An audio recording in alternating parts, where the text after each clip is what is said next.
जिसके लिए आरसीएम बना है। बहुत ध्यान से समझना इस चीज को। सुरक्षा, ये एक चित्र है, इसमें कुछ फोटो हैं और इनको ये समझ के नहीं देखना ये किसकी हैं, इनको ये समझ के देखना इसमें आप कहाँ हो और आपका परिवार कहाँ है। एक फोटो ये है जो आपकी है, पत्नी, बच्चे, बूढ़े माँ बाप। आरसीएम हमने क्यों तेज किया था, उसका कारण ये था। आज उस चीज को बहुत गंभीरता से सुनना। हम क्यों 7 महीने में रॉयल्टी पहुंच गए, वो कारण शायद आज आपको भी मिलेगा। इसको भारत सरकार सबसे छोटा परिवार मानती है। बेनीपुर वालों, इसमें आप कहां दिखाई दे रहे हो अभी? यहां ऊपर का मतलब है जिम्मेदारियां ज्यादा। इन सब की जिम्मेदारी आप पर है। पत्नी को गहने चाहिए, कपड़े चाहिए, कब दिलाने हैं, कौन सोचता है? बच्चों को कहाँ पढ़ाना है, कैसे पढ़ाना है, कौन सोचता है? माता पिता का कौन से अस्पताल में इलाज होगा, कौन सोचता है? घर कैसे बनेगा, कब बनाना है, कौन सोचता है? रिश्तेदारी में लेन देन क्या करना है, कौन सोचता है? इसी के चलते सबसे ज़्यादा बीमारी भी इसी को आती है। शुगर भी इसको पहले होगा, बीपी भी इसको पहले होगा, हार्ट की समस्या भी इसको पहले होगी, क्योंकि यही सबके बारे में सोचता रहता है। अच्छा, सोचेगा तो अस्वस्थ भी जल्दी यही होगा, और अस्वस्थ जल्दी होगा तो इस दुनिया से जल्दी भी यही जाएगा। एक कड़वा सच है, अटल सच है, जो आया है वो जाएगा। बेनीपुर वालों, जो आया है वो जाएगा, ये पक्का है। अच्छा, फिर बताओ, फिर दुख क्या है, फिर क्यों परेशान है हम? जो आया है वो जाएगा, ये तो अटल सच है, जाते गए। और जिस दिन उसने आपके आने की तारीख लिखी थी, ये भी याद रखना। जैसे अभी सरवन सर के बाबूजी 80 के हैं और आप किसी के भी होंगे, हम तो कहते हैं वो अच्छी 100 साल 100 वर्षों की आयु आराम से पूरी करके जाएं, लेकिन तारीख उसने उसी दिन लिखी है जिस दिन भेजा था आने की और जाने की। तो एक काम तो हो चुका है, कौन सा? ये वाला तो हो ही गया, बचा कौन सा है? जाने का। तो अभी हम कहाँ हैं? ये बीच वाले रास्ते में, इसको बोलते हैं आरएसी। क्या बोलते हैं इसको? आरएसी। आप ट्रेन में बैठते हो ना, टीटी को कहते हो सर दिल्ली तक जाना है, बच्चे साथ हैं, आरएसी है। क्या कहता है? घबराओ मत, किसी भी स्टेशन पर कंफर्म को हो जाएगा। और आपको पता है वो डेली कितने लोगों का कंफर्म करता है? 10 लाख का। प्रतिदिन कितने लोगों को ले जाता है वो दुनिया में? 10 लाख से ज़्यादा का आंकड़ा है डेली। तो ये तो होगा, दुख जाने का नहीं है। बेनीपुर वालों ध्यान से सुनना। बहुत लोग कहते हैं दिनेश जी तुम नौकरी के विरोध में बोलते हो, व्यापार के विरोध में नहीं बोलते हम। गहराई से समझना, जाना सबको है, ये चला गया। पत्नी अनपढ़ है, बच्चे छोटे हैं, माता पिता बूढ़े हैं, इस घर की आर्थिक व्यवस्था का जिम्मेदार कौन है? और ये चला गया।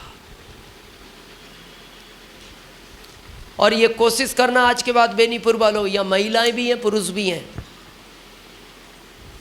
पत्नी को इस दुनिया से पहले जाना चाहिए। ये भगवान से प्रार्थना करना कि पति के पहले आपको उठाए वो, क्योंकि पत्नी अगर चली जाएगी ये जिम्मेदार साथी पूरे परिवार को संभाल लेगा। लेकिन अगर ये चला जाता है ना, ये पत्नी टूट जाती है उसी दिन, ये नहीं संभाल पाती अपने आप को, क्योंकि इसकी आंखों के आगे अंधेरा छा जाता है। ये बहन बेटियां बैठी हैं, इसलिए हम कहना नहीं चाहते उस शब्द को, बहुत हल्का शब्द है। आप दिल्ली बॉम्बे में जो लोग रहते हैं ना, कलकत्ता, आप देखना जब पति इस दुनिया से चला जाता है ना, बच्चे छोटे होते हैं, माता पिता बूढ़े होते हैं, इसको इतने शर्मनाक कामों को भी करना पड़ता है, उस दौर से गुजरना पड़ता है इस परिवार को पालने के लिए। ये बात इस स्टेज से कहना उचित नहीं है, रोम रोम कांप उठता है। इसलिए कोशिश ये करना कि कभी भी प्रार्थना करना आप भी भगवान को कि पत्नी पहले चली जाए, पति बाद में जाना चाहिए। क्योंकि ये हमने अपनी माँ के साथ देखा। हम 4 भाई थे, हमारा आरसीएम तेज करने का आज रीजन समझना क्या था। 100 एकड़ जमीन थी, 4 भाई थे, दादा दादी जी बूढ़े थे, पिताजी को कैंसर हो गया कम उम्र में। इसलिए आप भी ध्यान देना, व्यसन मुक्ति से हटना। स्मोकिंग ज़्यादा करते थे और ड्रिंक ज़्यादा करते थे, सिगरेट पीते थे क्योंकि राजनीति में थे, आदतें पड़ती चली गई। नॉन वेज भी खाते थे और ड्रिंक बहुत करते थे क्योंकि राजनीति में फिर वो पार्टियाँ चलती हैं, रोज़ थाना इंचार्ज आ जाते थे गांव में, जो भी XYZ। कोशिश करना इन कामों से दूर हटना। कम उम्र में कैंसर हो गया, लेकिन वो उनकी वजह से हो गया, पर आप परिवार देखो, परिवार कितना गड़बड़ होता है।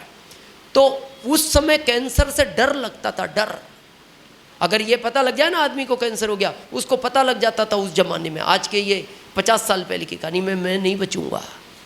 तो माँ को भी पता था नहीं बचेंगे, पिता को भी पता था नहीं बचेंगे। गले का कैंसर हुआ, आवाज़ चली गई, भोजन भी उनको आर नली से दिया जाता था।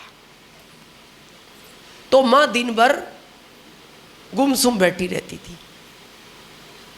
क्यों? इन बच्चों की परवरिश कैसे होगी? जमीन तो है 100 एकड़, करेगा कौन? पालेगा कौन इनको?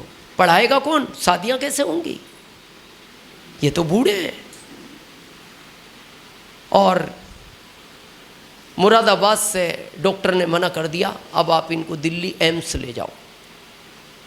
पानी की तरह पैसा बहा, पैसे की कमी नहीं थी, परिवार संपन्न था, पानी की तरह बहा पैसा, बचे नहीं।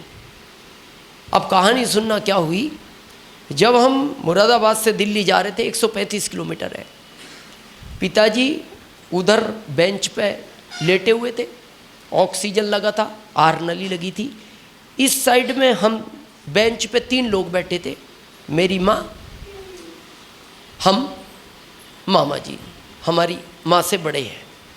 जिधर पिताजी का सिर था उधर माँ थी, बीच में हम थे, जिधर पैर थे उधर हमारे मामा जी थे।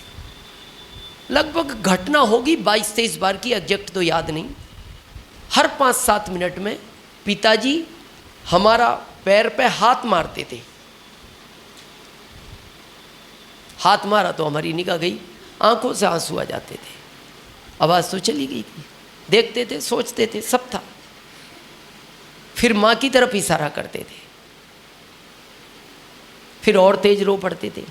अब ऐसे में एक छोटा बच्चा क्या समझेगा? शायद माँ से कुछ कहना चाह रहे हैं, क्योंकि हमारे भारत में संस्कार है कि जबकि माँ कहाँ थी? उनके सर के पास। माँ को भी कह सकते थे, लेकिन हमारे भारत के संस्कार क्या है? बच्चे के सामने माँ को स्पर्श नहीं किया जाता। भाई भी थे उनके, तो हमने सोचा इसलिए हमसे कह रहे हैं।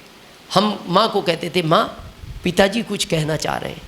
तो जब माँ पूछती थी एक दबी हुई आवाज़ में, क्या हुआ, और तो और तेज रो पड़ते थे और इशारा कर देते थे,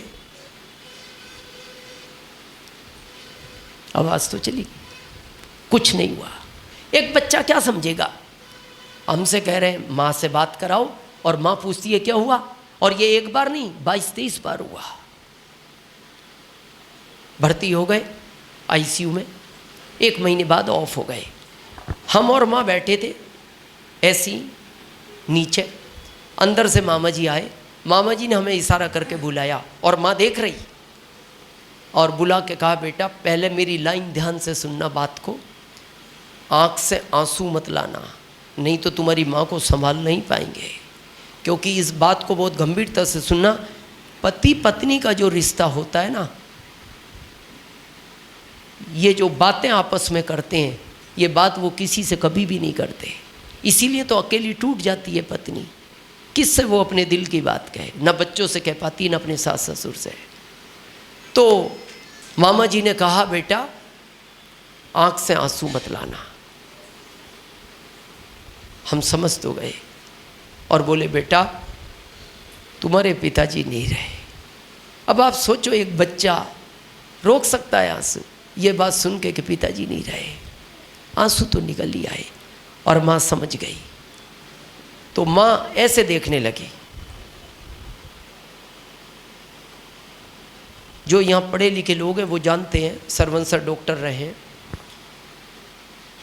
बच्चे के पैदा होते अगर बच्चा ना रोए इसलिए बच्चे को डॉक्टर कमर में मारता है, क्योंकि बच्चे का रोना जरूरी है, नहीं तो बच्चा पैरालाइसिस हो सकता है, दिमाग शून्य हो, कुछ भी हो सकता है। एक जब कोई गम की बात व्यक्ति सुन ले उसका रोना भी जरूरी है, नहीं तो हो सकता है उसको पैरालाइसिस हो जाए, अटैक आ जाए। अब माँ ऐसे, तो मामा जी समझ गए, समझदार थे, बड़े हैं, उन्होंने जाके माँ के गाल पे एक जोरदार चांटा मारा, उम्र में बड़े हैं। माँ चुप, दूसरा मारा चुप, तीसरा जैसी मारा बहुत तेज रोई और बेहोश हो गई। पानी पिलाया, फिर हमें देखा, फिर रोई तेज, फिर बेहोश हो गई। खबर की गांव में, गांव से कुछ लोग आ गए, माँ को भी संभाल के ले गए, पिताजी को भी ले गए। 3 साल कोमा में रही माँ, 3 साल। जब पिताजी इस दुनिया से गए 65 किलो वजन था और 3 साल बाद 28 किलो वजन हो गया, केवल 28 किलो। दिन भर रोती रहती, हमें देखती किसी भी भाई को, कहती बेटा सब चला गया, बेटा तुम्हें कौन बड़ा करेगा, कौन तुम्हारी खेती करेगा, कौन पढ़ाएगा, कहती, फिर बेहोश हो जाती। हम कहते माँ कुछ खाओ, नहीं मैं भी वहीं जाना चाहती हूँ जहाँ तुम्हारे पिता चले गए। अब ऐसा लगता था पिता को खो दिया, माँ को ना खो दे। मामा जी को खबर भिजवाई, मामा जी आप हमारे घर रहो, 2-3 महीने रहो, माँ को संभालो, हमारी कोई डिमांड नहीं, नहीं पढ़ पाएंगे कोई फर्क नहीं पड़ता, लेकिन माँ को कुछ ना हो। संभल गई, आज स्वस्थ है माँ, मामा जी भी अच्छे हैं। फिर बड़े भाई बड़े हो गए, वो खेती देखने लगे। अब वो जो कहानी अब सुनो, वो जो हाथ मारते थे, पता है क्यों मारते थे? वो हाथ मारकर इशारा करना चाहते थे, बेटा मेरे बाद तुम्हारी माँ का कोई सहारा नहीं बचेगा, ये अकेली टूट जाएगी, मैं आज जिम्मेदारी तुम्हें सौंप के जाता हूँ, तुम इसको संभालना, इसको कुछ ना हो, बस इतनी जिम्मेदारी लेना। बहुत बड़े होके समझ में आई। और जब आरसिम मिला, पता है क्यों तेज गति से किया? दिनेश चौधरी, पिता के साथ घटना घटी है, एक दिन घट तो अपने भी साथ सकती है। अगर माँ का ये हाल हो गया तो पत्नी का क्या हाल होगा? तो बस दिनेश चौधरी ने आरसीएम इसलिए तेज किया कि दिनेश चौधरी तुम्हारे जाने के बाद जो माँ की स्थिति हुई है वो पत्नी की नहीं होनी चाहिए। बस मीटिंग को एंड करेंगे आखिरी लाइन के साथ। अपने आप से अकेले रूम में बैठ के पूछना, ये घटनाएं जब घटती है ना तब आदमी टूट जाता है। अभी तो भगवान ना करे ऐसा हो, सब अच्छा है, लेकिन ये तो होगा, अटल सच है, उस समय कुछ नहीं दिखता, इसलिए पहले से ध्यान रखना है। बस आखिरी निवेदन है, रूम में बैठना अकेले, किसी से नहीं पूछना, ना पिता से पूछना, ना माँ से पूछना, ना पत्नी से पूछना, ना भाई से पूछना, ना बहन से पूछना, अपने आप से पूछना, क्या मेरे बाद मेरे परिवार को भी इस तरह की सुरक्षा चाहिए? और दिल और आत्मा कहे हाँ, तो आप आरसीएम को कभी छोड़ना नहीं, लगातार करना। आपने हम सबको सुना, इसके लिए हम आपके बहुत बहुत आभारी हैं। धन्यवाद।